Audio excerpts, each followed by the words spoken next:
नमस्कार दोस्तों, मैं रोहन शर्मा स्वागत करता हूं सभी का आपके अपने चैनल सतत प्रवाह में। कैसे हैं आप सभी दोस्तों? आज हम बहुत ही ज़्यादा संवेदनशील टॉपिक पर बात करने वाले हैं। आज हम बात करने वाले हैं शमशान के बारे में। आखिर क्यों बदल जाता है मन शमशान में जाने पर, और शमशान में जाने पर हमें कैसा फील होता है, हम कैसा फील करते हैं। देखिए, सवाल बहुत ही सिंपल दिखता है बट बहुत ही ज़्यादा गहरा है, और इस सवाल को समझना बहुत आसान भी नहीं है। आप यकीन नहीं मानेंगे बट शमशान को एक पवित्र जगह माना गया है। जी हाँ, एक ऐसी जगह जहाँ पर आपको आत्मज्ञान की प्राप्ति होती है, जहाँ पर आपको एक अपने बारे में वो चीज़ें पता चलती है जो शायद आप निजी जीवन में रहकर भी नहीं पता कर पाते।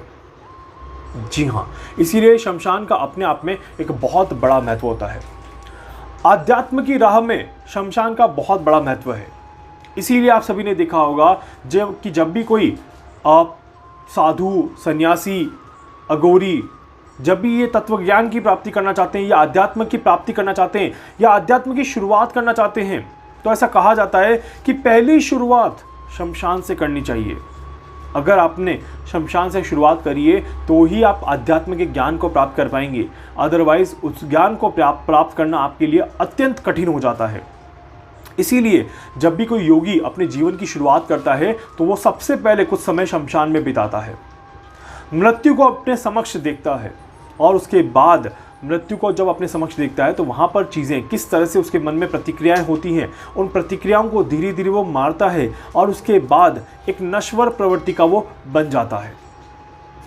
जीवन की प्रकृति को समझने लग जाता है, और जीवन की प्रकृति को समझने के बाद उसे पता चलता है कि जीवन और मृत्यु में क्या अंतर है। अगर अभी आपने मेरे सीरीज़ को देखा होगा तो कुछ ही दिनों पहले, मतलब कि हमारी जो सीरीज़ चल रही थी लाइफ आफ्टर डेथ, उसमें मैंने बहुत अच्छे से एक्सप्लेन किया था कि आखिर कैसा जीवन होता है मृत्यु के बाद। अगर आपने नहीं देखा हो मृत्यु के बाद का जीवन तो जाके एक बार ज़रूर देखिएगा। मेरे प्लेलिस्ट पे आप देख लीजिएगा, लाइफ आफ्टर डेथ की सीरीज़ आपको मिल जाएगी, वहाँ पर आपको सारे वीडियोस अवेलेबल मिल जाएंगे। तो दोस्तों, शमशान में जब हम पहुँचते हैं, जब हम वहाँ पे बैठते हैं, तो हम क्या सोचते हैं। और आप सभी शमशान कभी ना कभी तो गए ही होंगे, अपने जीवन में एक बार तो आपने शमशान का दर्शन किया ही होगा जीवित रहते हुए। तो वहाँ पर आपने देखा होगा कि जब भी कोई व्यक्ति मरता है तो उसका शरीर बिल्कुल नश्वर प्रवृत्ति का हो जाता है, उसके शरीर में बिल्कुल जान नहीं बचती। और जिस तरह से हम उसके शरीर को अग्नि के संपर्क में लेके आते हैं, हम देखते हैं कि कैसे कोई व्यक्ति कुछ समय पहले इस भले पूरे संसार में हंस खेल रहा था, उसका अस्तित्व था, और कैसे कुछ ही क्षणों में उसका अस्तित्व खत्म हो जाता है, सिर्फ उसका नाम बच जाता है। जो भी ज़्यादातर लोग याद करेंगे और नहीं करेंगे पता नहीं, बट वो क्या लेके आया था और क्या लेके जा रहा है उसमें अंतर खत्म हो जाता है, क्योंकि वो खाली आ जा रहा होता है। हम सभी देखते हैं उसको कि he is going with empty hands, he is nothing have in his hand. खाली हाथ आया था और खाली हाथ ही वो लौट के जा रहा है। और ये चीज़ हमें वहाँ पर मानसिक और भावनात्मक प्रतिक्रिया को जानने में मदद करती है। जब हम देखते हैं कि उस व्यक्ति का अस्तित्व खत्म हो गया, उसने अपने प्राणों को त्याग दिया, उसका शरीर भी पूरी तरह से अग्नि में विलुप्त हो चुका है, उसके बाद जब हम शमशान से भी खाली हाथ बाहर निकलते हैं, तब हमें पता चलता है कि शमशान में जब हम आए थे तब हम किसी को लेके आए थे, बट जब हम यहाँ से जा रहे हैं तो हम खाली हाथ ही जा रहे हैं। और हर व्यक्ति को किसी न किसी समय पर इस जगह पर पहुंचना ही है।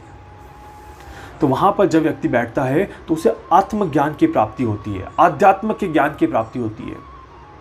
हमारी गलती ये हो जाती है कि हम उस आत्मज्ञान को, उस आध्यात्मिक ज्ञान को पूरी तरह से वहां पर ले नहीं पाते और उसे अपने जीवन में पूरी तरह से उतार नहीं पाते।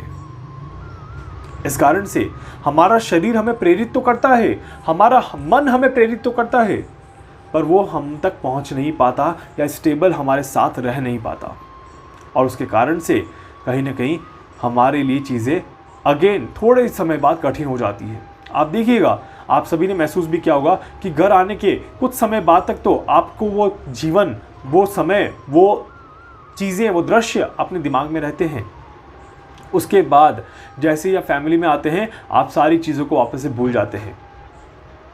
और वहाँ पर हम वापस अपने जीवन की लड़ाई में जुड़ जाते हैं, अपने जीवन की लड़ाई में लग जाते हैं। हम वापस उस चीज़ को भूल जाते हैं और यही क्रम चलता रहता है और यही हमारी सबसे बड़ी भूल भी होती है। देखिए, हम अपने दिनों को याद करें, हम अपने दिनों को जिए, ये बिल्कुल सही है, हमें जीना भी चाहिए, क्यों ना जिए आखिर, एक ही तो जीवन है हमारे पास, हमें जीना भी चाहिए। पर अगर हम आध्यात्म में नहीं रहेंगे, हमें अगर सत्य की ज्ञान की प्राप्ति नहीं होगी, तो वहाँ पर हमें काफ़ी ज़्यादा मुश्किलें आएंगी। जी हाँ, हमें डर महसूस होगा अंतिम समय में, हम बहुत ही ज़्यादा परेशान महसूस करेंगे अपने आप को अंतिम समय में।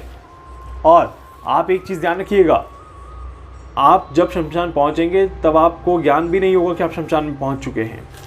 इसीलिए दोस्तों, ये जानना और ये समझना अभी ज़रूरी है, बाद में मौका नहीं मिलता।